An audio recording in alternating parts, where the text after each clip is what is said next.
This podcast is a member of the New York City Podcast Network at nycpodcastnetwork.com. Visit us to listen to over 250 amazing podcasts just like this one.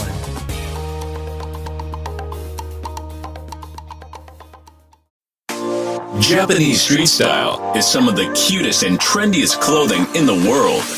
Introducing Cherry Goddess Women's Clothing and Accessories, the hottest original and cute clothing company. We offer tops, clothes, accessories, shoes, dresses and skirts, and comfortable homeware that we guarantee you will love.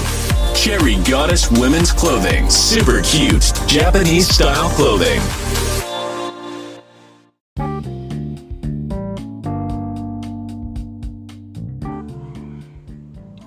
This is Black Wall Street Chronicles, and we're back at it again.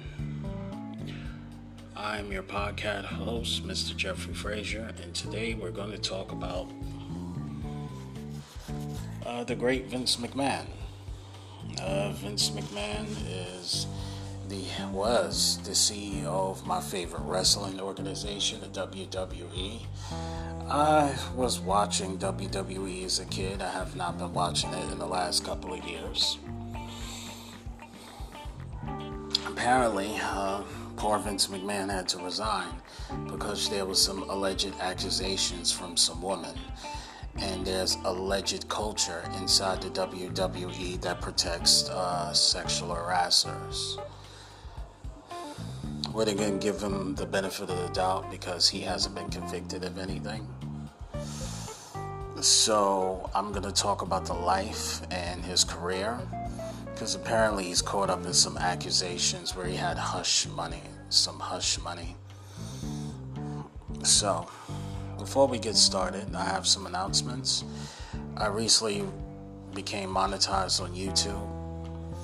If you can go to my YouTube page, Pain 308 TV. That is Pain 308 TV. You can take a look at my live stream podcast videos, and if you're able to support, you can sign up for one of my monthly badges. Alright, so let's get started. Vincent Kennedy McMahon is an American media proprietor, retired professional wrestling promoter, executive, and performer. From 1982 to 2002, he served as the chairman and the chief executive officer of the WWE, the world's largest professional wrestling company, of which he is still majority owner. He is also the founder and the owner of Alpha Entertainment. McMahon was born in Pinehurst, North Carolina, and graduated from East Carolina University with a degree in business in 1968. He commentated for his father, Vincent J. McMahon, then WWF, for most of the 1970s. Bought it in 1982 and almost monopolized the industry, which previously operated as separate entities across the United States. This led to the development of the annual WrestleMania, which he became one of the most successful professional wrestling events. WWE faced industry competition for World Championship Wrestling in the 1990s before purchasing the competing company in 2001. WWE also purchased the assets of the defunct Extreme Championship Wrestling in 2003. McMahon has embarked on a number of WWE-related ventures. In 2014, he launched the WWE Network, a subscription video of on-demand over-the-top streaming service. McMahon also owns other WWE media subsidiaries and a professional wrestling school. Outside of wrestling, McMahon joint owned and operated the XFL, a football league twice, both iterations folded after a single season, with the second due to the COVID-19 pandemic. He also headed the short-lived World Bodybuilding Federation and co-owns the Coven brand Tap Out. McMahon has appeared on screen in WWE since 1969. Initially as a personal play-by-play commentator, from 1997, McMahon adopted the gimmick of Mr. McMahon, playing an insatiable, villainous, swaggering tyrant who's obsessed with maintaining control of his company, growling the catchphrase, "You're fired," Under the Mr. McMahon gimmick, he occasionally competed in wrestling matches and became a one-time WWE champion, one-time ECW champion, a Royal Rumble match winner, and a multi-pay-per-view headliner. Following the claims of hush money agreements to McMahon paid over alleged affairs with former WWE employees, McMahon stepped down as the CEO and chairman of WWE. On June 17, 2022, pending the conclusion of an internal investigation, it was replaced by his daughter, Stephanie McMahon. Only July 22, 2022, McMahon announced his retirement from the WWE.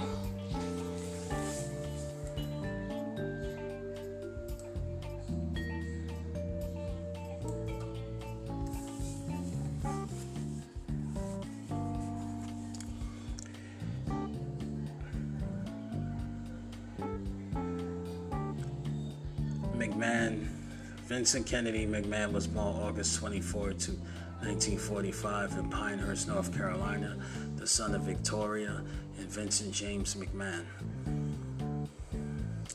McMahon's father left the family when he was still a baby and took his elder son Rod with him, so he did not meet his father until he was age 12. McMahon's paternal grandfather was fellow promoter Roderick James Jess McMahon, whose parents were immigrants of Irish descent from County Galway. His paternal grandmother, Rose Davis, was also of Irish descent. McMahon was later raised as Vinnie Lupton and spent the majority of his childhood living with his mother and stepfathers. McMahon claimed that one of his stepfathers, Leo Lupton, beat his mother and attacked him when he was trying to protect her. He later said, "Is it unfortunate that he died before I can kill them? I would have enjoyed that."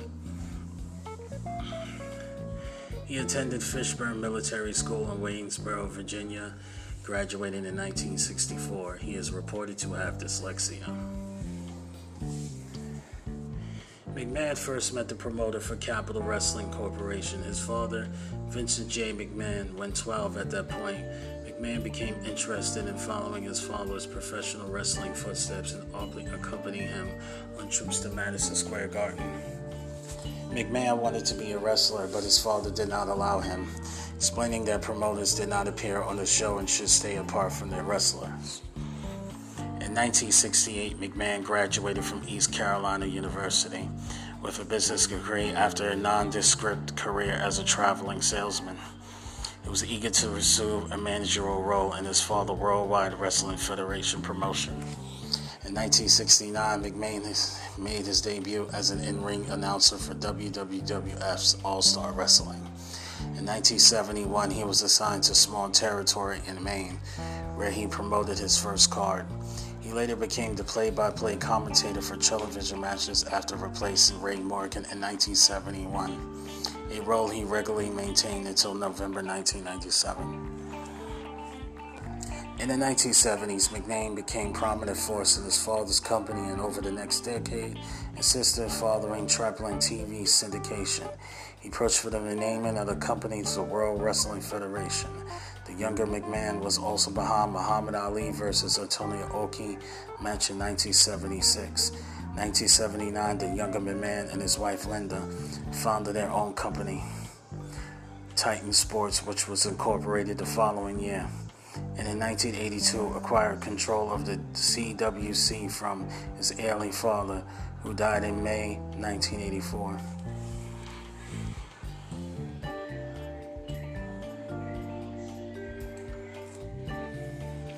World Wrestling Federation, World Wrestling Entertainment. 1980s wrestling boom, Golden Age era. On February 21st, 1980, McMahon officially founded Titan Sports, and the company's headquarters was established in South Yarmouth, Massachusetts, using the now defunct Cape Cod Coliseum as a home base for the company.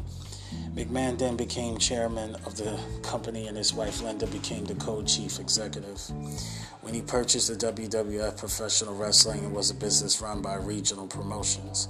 Various promoters understood that they would not invade each other's territories, as this practice has gone on undeterred for decades. McMahon had a different vision of what the industry will become, and in 1983, The WWF split from the National Wrestling Alliance a second time, after enlisting splintered from them in 1963 before rejoining them in 1971. The NWA became the governing body for all regional territories across the country and as far away as Japan. He began expanding the company nationally by promoting in areas outside the company's Northeast U.S. stomping grounds and by signing talent for other companies, such as the American Wrestling Association. In 1984, he recruited Hulk Hogan to be the WWF's charismatic megastar, and the two quickly drew in the ire of industry peers as the promotion began traveling and broadcasting into rival territories. Nevertheless, McMahon, who still fronted as WWF's squeaky clean babyface announcer, created a rock and roll wrestling connection by incorporating pop music stars into wrestling storylines. As a result, the WWF was able to expand its fan base into the national mainstream audience as the promotion was featured heavily on MTV programming. On March 21, 1985, he ran the first WrestleMania at Madison Square Garden, available on closed-circuit television in various markets through the United States.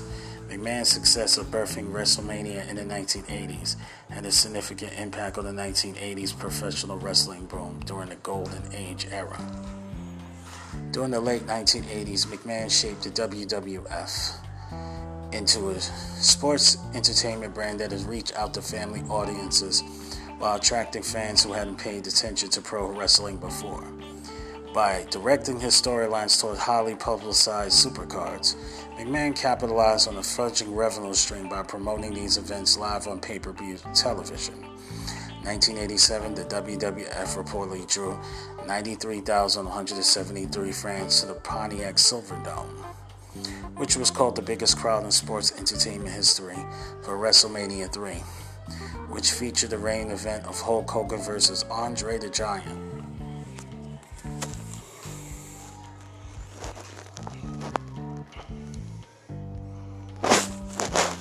New Generation Era. 1993, the company entered the New Generation Era, one of McMahon's toughest times since taking over the company as business went up and down with various projects in the company. Attitude Era.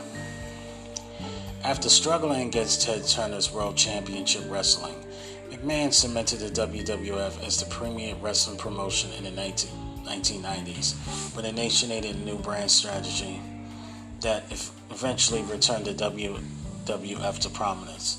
Sensing public shift towards a more hardened and cynical fan base, McMahon redirected storylines toward a more adult-oriented model. The concept became his WWF attitude, and McMahon commented the new era from manipulating the WWE Championship away from Bret Hart at Survival Series, known as the Montreal Screwjob.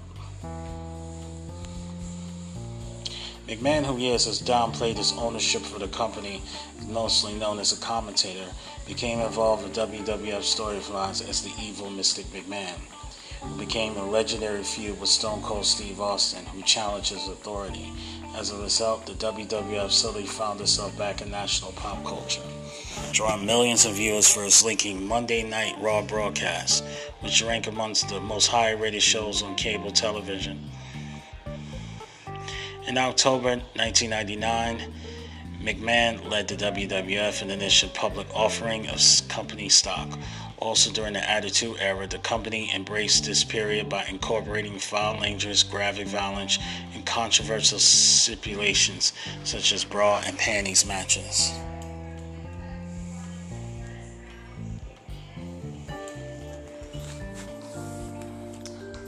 Monday Night Wars and the acquisition of WCW and ECW.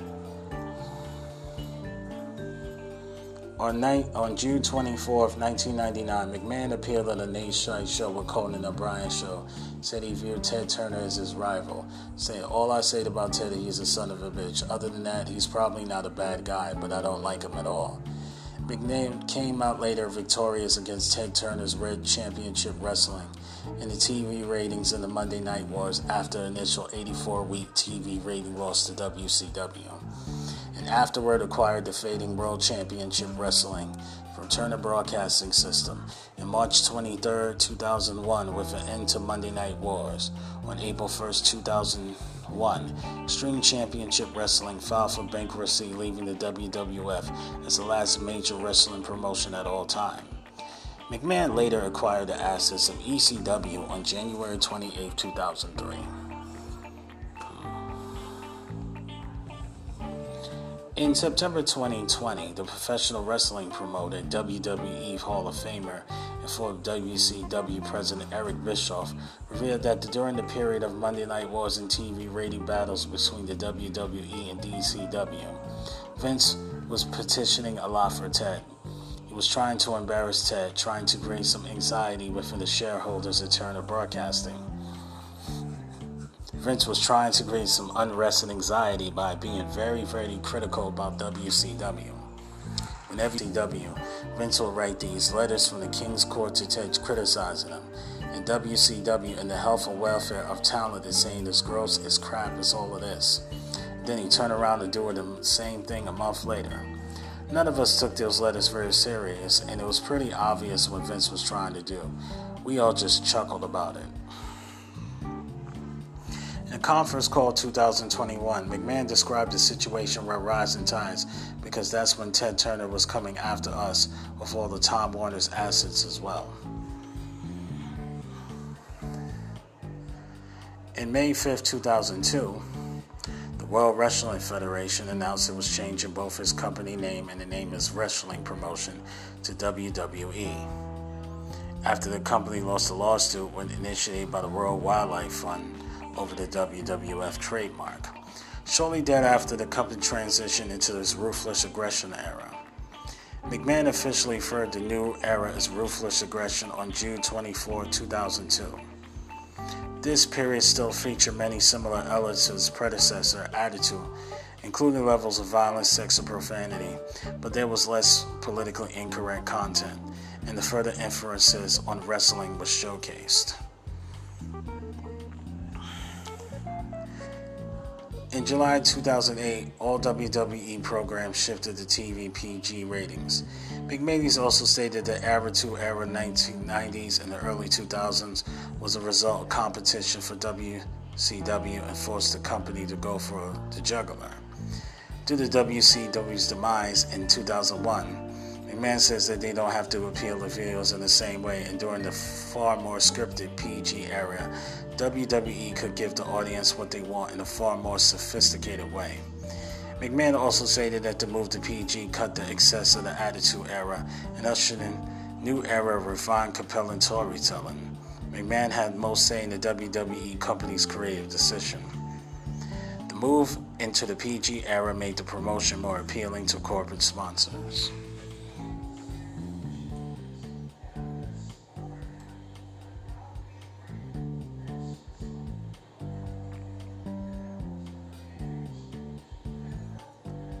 Competition with AEW. In 2019, Tony Khan's All Elite Wrestling emerged as the second largest professional wrestling promotion in the market after WWE.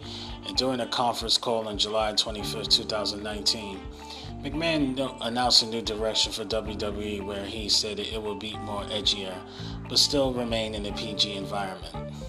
Another conference call in July 26, 2021, McMahon stated he doesn't consider AEW competition, that he's not so sure in their investments as far as their talent is concerned. WWE and AEW competed in the Wednesday Night Wars from October 2, 2019 to April 7, 2021, which ended in AEW Dynamite emerging victorious and NXT moving to Tuesday nights. McMahon virtually stepped down as chairman and CEO of WWE in June 17, 2021, pending an internal investigation, with his daughter Stephanie McMahon being named the interim CEO and interim chairwoman of the WWE. McMahon, however, continued to oversee WWE creative and content development. On July 22nd, Vince McMahon officially announced his retirement from WWE and named his daughter Stephanie McMahon the company's new chairwoman and co-CEO, alongside Nick Khan.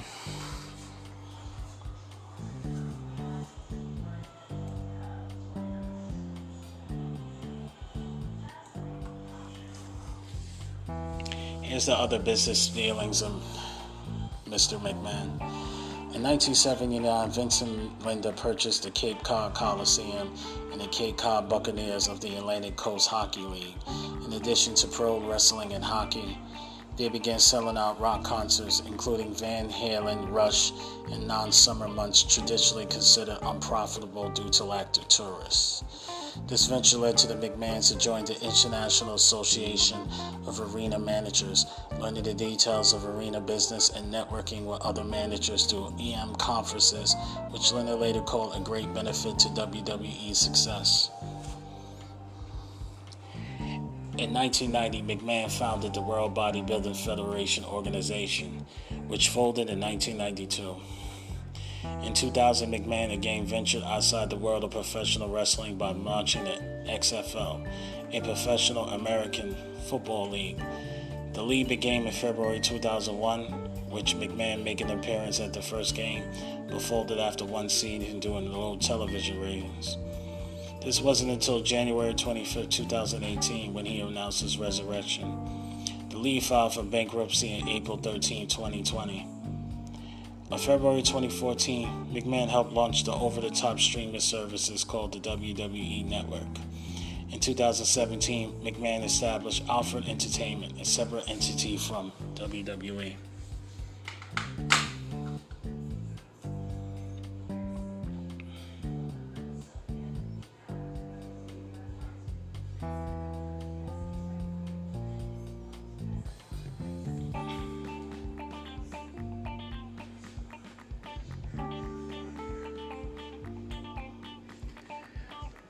Let's talk about Vince McMahon's legacy.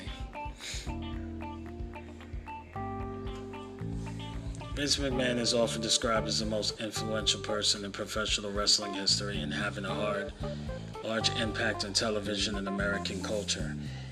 ESPN reporter Sean Ussel writes, as a TV pioneer, he went from selling costume superheroes like the Hulk to dark anti-heroes like Steve Austin.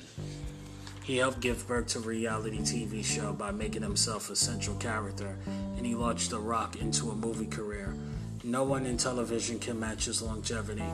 Few has his instincts for what he sells. Scott Hammond of Vulture Hound magazine praised the legacy of McMahon's success, from Hulkamania and WrestleMania being essential to the 1980s wrestling boom, to defeating WCW and Monday Night Wars.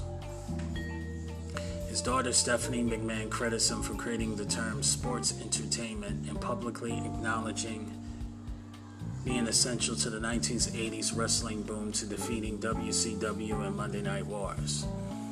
His daughter Stephanie McMahon credits him for creating the term sports entertainment and publicly considers McMahon to be the best partner he has worked with and believes he has impacted American culture. McMahon's close friend and former on-screen rival, ex-U.S. President Donald Trump, praised McMahon, stating, "People love this stuff, and it's all because of Vince McMahon and his vision."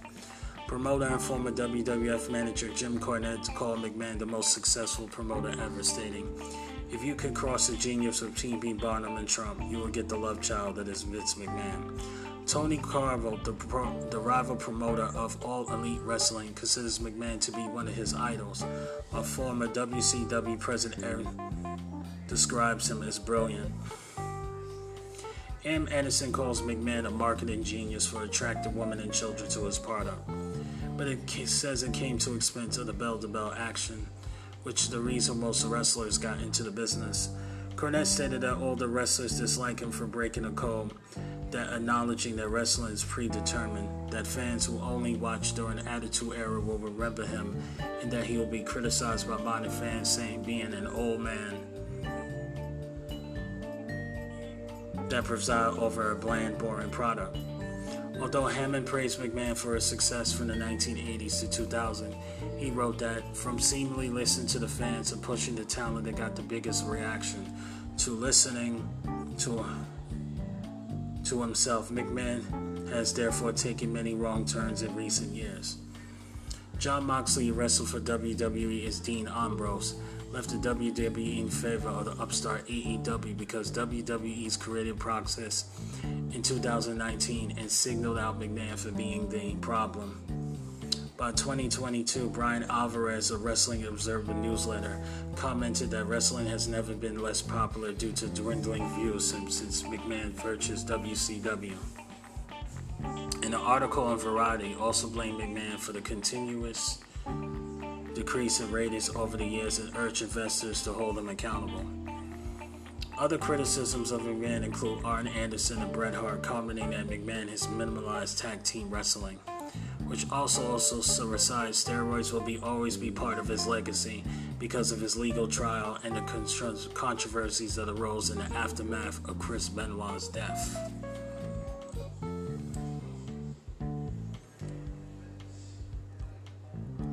The Undertaker has praised McMahon, referring to Vince as a caring human being, not the monster that people think he is. I've never taken for granted the special opportunity he gave me. And if Vince feels like there's something there, I have a place to roster and I have no problem doing it. Jim Ross has stated that people misunderstood Mr. McMahon and Vince McMahon. It's not easier to bitch at somebody and knock them as Mr. McMahon than understand the human being that is Vince McMahon. Drew McIntyre, Kurt Angle, Dwayne Johnson, and John Cena praise him as being a father figure to them. Stone Cold Steve Austin says that he loves and respects McMahon, despite a previous and crumbless relationship at the times. Chris Jericho has praised McMahon, said he's set in his ways of doing things and is very successful. While Seth Rollins praised the ideas of longevity, and Roman Reigns described him as a provider and a protector, and he said that he and his co-workers are grateful for him.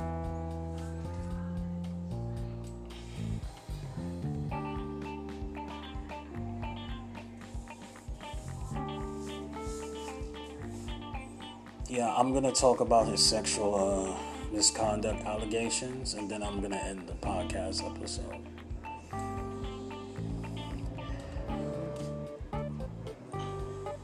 Oh, I forgot about his anabolic steroids. Alright, I'm going to talk about the sexual misconduct allegations and the steroids. So, on April 3rd, 1992, Rita Charlton, a former referee noted for her stint as Rita Marie in the WWF in the 1980s, and being the first female referee in the WWF, possibly in professional history, made an appearance on Geraldo Rivera's show, Now It Can Be Told. She claimed that on July 16, 1986, the man tried to force her to perform oral sex in him on his limousine. When she refused, he raped her. Former wrestler Leonard Zinati has corroborated Charlton's allegation. On February 1st, 2006, McMahon was accused of sexual harassment by a worker in Tanabar, Roosevelt, Florida. At first, the charge appeared to be discredited because McMahon was in Miami for the 2006 Royal Rumble at the time. It was soon clarified that the alleged incident was reported to police on the day of the Rumble, but it actually took place before. On March 25th, it was reported that no charges would be filed against McMahon as a result of the investigation. On April 2022, the WWE board began investigating the $3 million hush money settlement that McMahon paid for an alleged affair with former employee of the company. The investigation also revealed that non-disclosure agreements related to the misconduct claims by other women in the company against McMahon and executive John Laurinaitis, totaling $12 million. McMahon stepped down as CEO and chairman of WWE, but continued to oversee content development. He later announced his retirement on July 22, 2022. Accusation and trial for allegedly supplying anabolic steroids. In November 1993, McMahon was indicted in a federal court after a steroid controversy engulfing the promotion, thus temporarily ceded control of WWE to his wife Linda. The case went to trial in 1994 when McMahon was accused of distributing steroids to his wrestlers. One prosecution witness was Kevin Walcott, who he had wrestled for the company in 1992 as Knox, who had been fired after a violent confrontation with McMahon.